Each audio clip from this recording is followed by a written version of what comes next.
तो उसको stranger anxiety हो गई, रोने लग गया। वो भाई कोई नहीं बेटा, 2-3 महीने बाद ही आने लग जाएगा, ठीक है। एक शब्द बोलने लग गया, बड़े खुश हुए पेरेंट्स, बाबा मामा, ठीक है। तो speech and language and communication के जो तरीके हैं, नॉन वर्बल और वर्बल, वो डेवलपमेंट के हिस्से हैं। उसी प्रकार ग्रोस मोटर, फाइन मोटर, अपन देखते हैं मदर्स बड़ी खुश होती हैं, जी ये तो मेरा बच्चा बहुत जल्दी चलने लग गया। दूसरे बच्चों के साथ कोई मदर कंपेयर करती है तो उसको लगता है अरे देखो उसका तो भाग रहा है, एक ही महीने में पैदा हुए थे, ये मेरे वाला अभी गुठलिया चल रहा है, ठीक है, क्रीपिंग कर रहा है।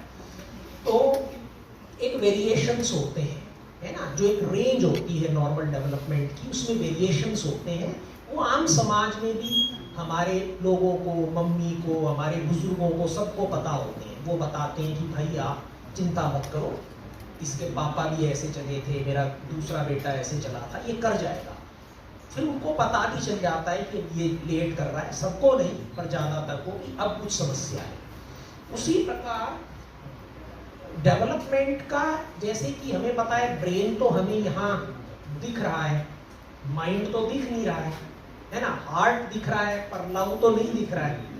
तो उसी तरह जो माइंड का कंस्ट्रक्ट है, उसी तरह बच्चों में दो चीजें लोगों ने आपने देखा होगा, जब भी मदर्स या पेरेंट्स बात करते हैं तो वो कहते हैं जी मेरा ये बच्चा ना शुरू से बिल्कुल गऊ था। गऊ का मतलब कोई नया आता तो डर जाता, उसके पास नहीं जाता, कई नाना मामा के या किसी फंक्शन में ले जाएं तो भी मम्मी के पीछे छिपा हुआ है, छुप जाएगा, नई चीजों को एक्सप्लोर नहीं करेगा, जल्दी से डर जाएगा, ज्यादा खेले कूदेगा नहीं। कुछ बच्चे होते हैं जो कि बहुत खेलते कूदते हैं, बड़े एक्टिव हैं, मार रहे हैं गुलाटी, गिर रहे हैं, इधर उधर भग रहे हैं, यानी कि ये उनकी नेचर का फंक्शनल पार्ट है, टेम्परामेंटल पार्ट है।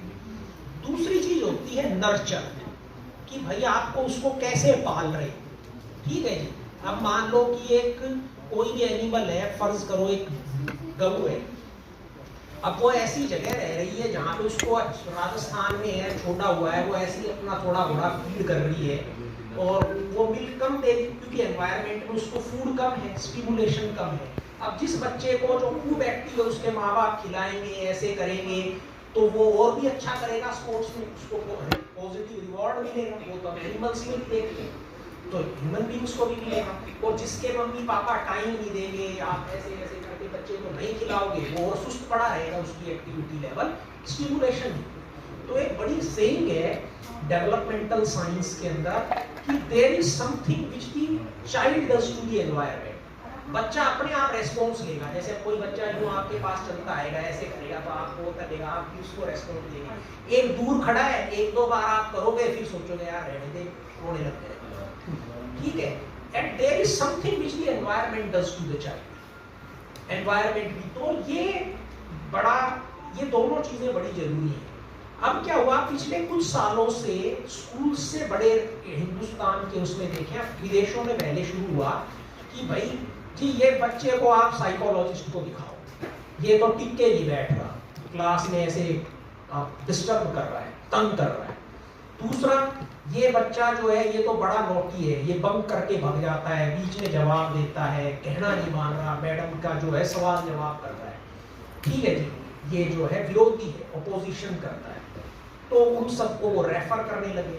तो लगभग जो है 90 साल पहले लोगों ने कहा कि भाई एक ADHD नाम का भी वो होता है, जिस दौरान लोग वो कैटाटोनिया वगैरह की बात करते थे, और ये बच्चों में होता है, जैसे जब ऑटिज्म का होता। तो धीरे धीरे अब ये अपने यहाँ पे भी बहुत रेफरल्स आते हैं, जो हम सब अब गवर्नमेंट स्कूल्स में तो बच्चों को पढ़ाते नहीं, प्राइवेट में पढ़ाते हैं। जो बच्चा बिल्कुल नॉर्म फॉलो कर रहा है, जिसको हम होमवर्क करा रहे हैं, जो ठीक से बैठा है वो ठीक है, उसको रेफर कर देते हैं, भाई ये दिखाओ, इसी में कुछ कमी है, नंबर कम आए, हमें कहेंगे पापा मम्मी इतनी फीस लग रही है, हम ही कह देते हैं बच्चे को आप दिखाओ।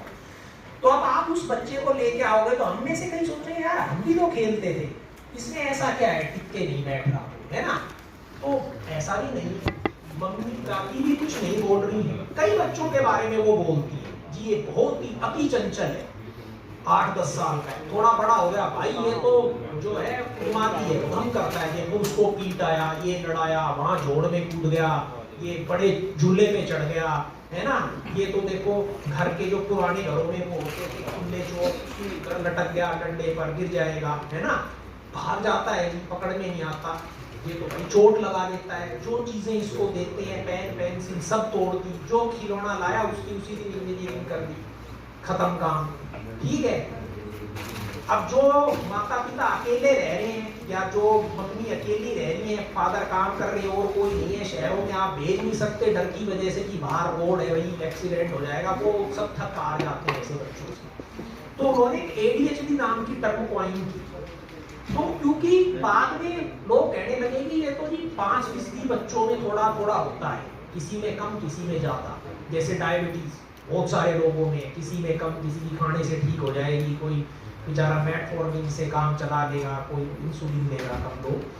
तो ये उन्होंने कहा।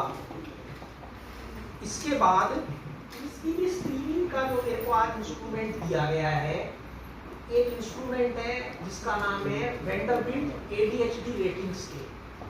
जैसे बेसिक बातें तो आपको बताई दी हैं हमने इन चीजों की, तो एक चीज और होती है बचपन में, जैसे कि आप देखते हो समाज में गरीबी, अपराध ये एक साथ आते हैं, वैसे डायबिटीज, हाइपरटेंशन, कोलेस्ट्रॉल ये भी एक साथ आते हैं, वैसे ही बच्चों के अंदर डेवलपमेंटल डिसऑर्डर्स एक साथ आते हैं। ADHD भी आ गया, थोड़ी बुद्धि भी बॉर्डर लाइन हो गई, थोड़ा सा वो शैतान भी हो गए ज्यादा, है ना, तो बच्चों में कोमोर्बिडिटी होती है। तो इसमें फिर क्या होता है, उन बच्चों की पिटाई होगी, स्कूल से निकाल देंगे, हर समय डांटेंगे, तो बाद में उनमें डिप्रेशन, एंजाइटी हो जाती है। तो ये ऐसा स्केल है वो इन सब चीजों पे ध्यान देता है। अब जो बच्चों में हम कोई चीज स्क्रीनिंग करने की बात करते हैं तो लोग कहते हैं भाई दो लोग बहुत इंपॉर्टेंट पोजीशंस में हैं बच्चों की स्क्रीनिंग में बिहेवियरल इश्यूज में। पहले तो पेरेंट्स, क्योंकि वो उनको बचपन से देखते आए हैं और वो ही इस बच्चे के साथ घर पे सारा समय बिताते हैं। दूसरे स्कूल के टीचर्स, जो हम कहते हैं क्लास टीचर मैडम है या ये जो मेन मैडम है जो इसको जानती है बच्चे, तो क्योंकि उनके पास भी बड़ा अनुभव होता है, वो उसी उम्र के बच्चों को साल दर साल बहुत सारे बच्चों को देख रहे होते हैं, उनको पता होता है कि भाई ये इन सब बच्चों का कैसा बिहेवियर है और ये इसकी रेंज में ये काम कर रहा है कि ठीक है। तो उन दोनों से जानकारी प्राप्त की जाती है। तो इस स्केल के दो वर्जन है, एक टीचर रेटेड वर्जन है, एक पेरेंट रेटेड वर्जन है। तो मैं यहाँ पे पेरेंट रेटेड वर्जन का जिक्र करूंगा।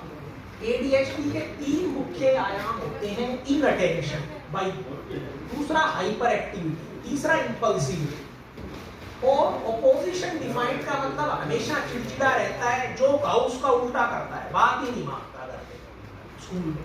तीसरा है कि जी ये तो ज्यादा बदमाश है, स्कूल बंक करके भाग जाता है, दूसरे बच्चे फंस जाते हैं, खुद पकड़ में नहीं आता, चोरी भी करने लग गया है, ठीक है जी, और साहब आग लगा देता है, जिससे ऐसे छेड़ हो जाए उसका पीछा नहीं छोड़ता, टीचर का कार का शीशा तोड़ दिया, उसके अपशब्द लिख दिया, ठीक है, खतरनाक काम कर रहा है, दिमाग में एंटी सोशल। अब इसमें स्क्रीनिंग क्यों जरूरी है, क्योंकि लोग कहते हैं 5% बच्चों को ऐसा हो सकता है। हालांकि मैं भी ऐसा नहीं मानता हूँ व्यक्तिगत तौर पे, पर पता नहीं रेफरेंस बहुत बढ़ गए हैं। क्या तो हम जैसे सोसाइटी रेस्पॉन्ड कर रही है, खेलने की जगह नहीं बची, हर समय हम चाहते हैं कि बच्चे चुपचाप ही बैठे रहें, बिल्कुल ऐसा पालन करें, माँ बाप भी ऐसा चाहते हैं, घरों में इतना टूटने वाला सामान इकट्ठा हो गया, कोई बच्चा शैतानी करे, थोड़ा खेले तो वो शैतानी लेबल हो जाती है, कोई पसंद नहीं करता बच्चों को अपने घर में घुसने में। ये बड़े फैक्टर्स हैं जो मुझे व्यक्तिगत तौर पे लगते हैं, हो सकता है मैं गलत हूं। तो इसमें जी अब वो क्या कहते हैं कि इन्होंने ये जो स्केल बनाया है ये अंग्रेजी में ही उपलब्ध है, पहली तो इसकी ये है, इसको हम हिंदी में ट्रांसलेट और एडेप्ट कर रहे हैं, 6 महीने बाद आपको दे दिया जाएगा। इसके अंदर जो है हमने पेरेंट को या किसी को ये दस्तावेज पकड़ा दिया, जैसे कि भाई मम्मी पापा को दे दिया जिसको अंग्रेजी आती है, फर्ज करो जिसने 12वीं तक अंग्रेजी पढ़ी है। अब इसके अंदर पहले 18 पॉइंट तो ऐसे हैं, वो इनअटेंशन, हाइपर एक्टिविटी और इंपल्सिविटी को देखते हैं। तो अब कभी कभार तो भाई किसी में भी कुछ हो सकता है, ओकेजनली आदमी छेड़खानी करता है, तो उसको रेटिंग में महत्व नहीं दिया जाता है। अगर वो प्रायः या अक्सर ऐसा करता है, इनमें से कोई स्कोर करता है और 18 में से 6 पॉइंटों पे वो ऐसा स्कोर करता है, तो हम कहते हैं भाई इसको देखो, इसको ADHD की संभावना हो सकती है। दूसरा,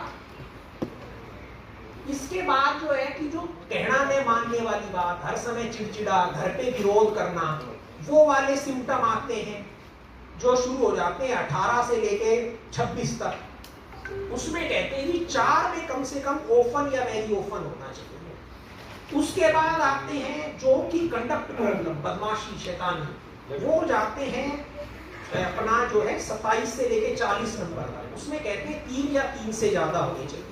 उसके बाद एंजाइटी, डिप्रेशन के आते हैं साथ, और उसके बाद क्या कहा जाता है कि भैया आप रेट करो बच्चे को, मोटे मोटे तौर पे बताओ ये 48 नंबर पॉइंट कि भाई उसको प्रॉब्लम है कि नहीं है, और या कुछ कुछ प्रॉब्लम है। अगर इनमें से किसी में भी पेरेंट टिक करेगा तब हम मानेंगे, और वो इन सब पॉइंट्स को देखेगा कि पढ़ाई में, लिखाई में, गणित में क्या दिक्कत आ रही है, रीडिंग, राइटिंग और गणित में, और सामाजिक व्यवहार में।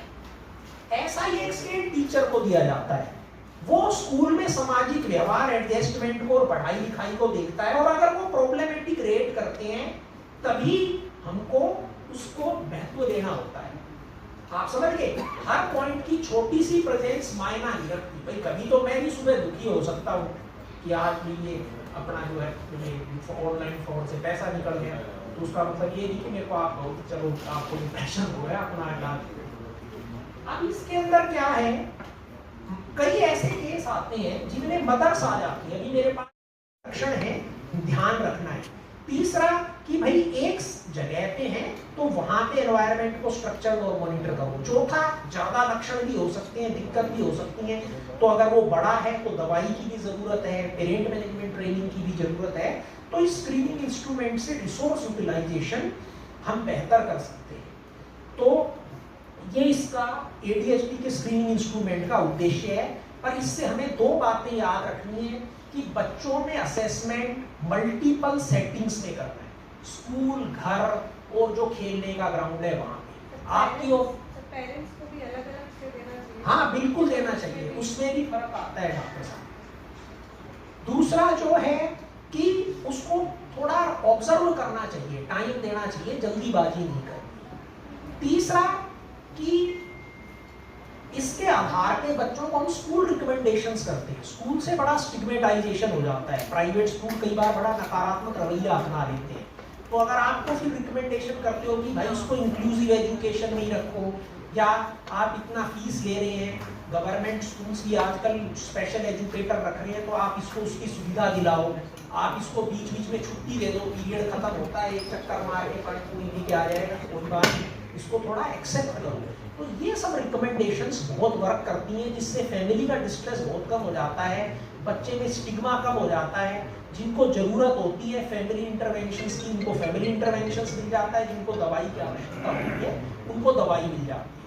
ये स्क्रीनिंग इंस्ट्रूमेंट शायद मेरे को डॉक्टर सिंधु ने और इन्होंने इसलिए दिया हो कि ये अब एक आम समस्या है बड़े शहरों में, तो ये बहुत ऐसे कर रहे हैं। मेरे को याद है अभी गुड़गांव में शायद कोई बच्चे ने अपने एक साथी का मर्डर कर लिया था स्कूल में। तो हमारे महेंद्रगढ़ जिले में शायद अब सौभाग्य से सबसे बड़े बड़े स्कूल मौजूद है हिंदुस्तान के, मैं कह सकता हूँ।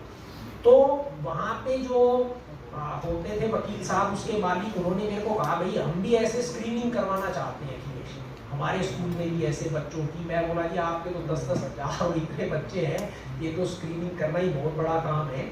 तो यानी कि अब स्कूल सोचने लगे हैं इन बारे में, और जो हमारे समाज में परिवर्तन आ गया है खान पीन का, और ये जो स्क्रीन का यूज है, प्ले टाइम्स नहीं है, खेलने की कोई जगह नहीं है, तो वो बच्चे फिर घर में ही बेचारे शैतानी करेंगे। तो इसलिए ये भी कंप्लेंट्स आपको आ सकती हैं और आपकी रिकमेंडेशंस बच्चों की मदद कर सकती हैं। Thank you.